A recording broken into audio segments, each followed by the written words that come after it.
All right, good day. Kelechi Namane here with you. There's a story I'm going to tell you. Is a story that happened to two different people. Mayik Kodron Estate was selling at 10 million naira like 3 months ago. Currently, it's selling at 16 million naira. I'm going to use what happened there as an instance that will guide you when you're making your next investment.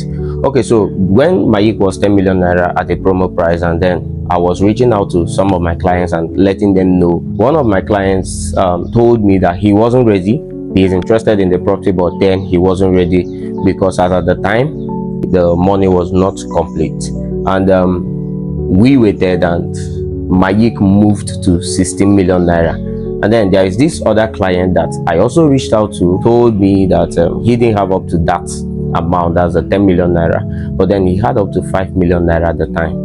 And what did he do? He went ahead and made a deposit of 5 million naira and spread his balance across the other months. And before Mayik moved to 16 million naira, he wasn't done with the payment, but then he has already made an initial deposit. So when it was time to finish up, he still paid at that amount of 10 million naira. And what did he do? He still was able to secure the land at 10 million naira with just initial deposit.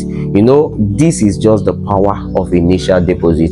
Most times we ignore a lot of things, and then we make the mistake of waiting till we have everything put together before we go ahead and buy real estate. That sometimes doesn't really work that way.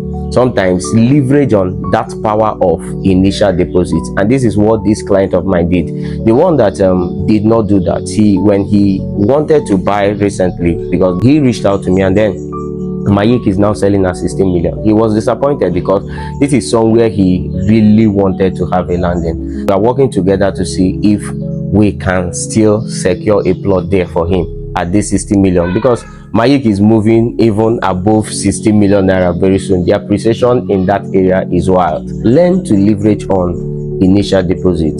Sometimes you have a certain amount of money and you don't have the full money. One of the things you should learn to do is start thinking towards getting to pay. Work with reliable realtors, work with reliable real estate consultants. They will help and guide you on the right property for that kind of thing. Do your due diligence. Just make sure that the land is properly documented and everything is in place, and then make your initial deposit and spread your balance across. In that way, you have been able to secure the plot within the same price. One thing about real estate doesn't wait for you to appreciate, and most times the land you are waiting for to come down in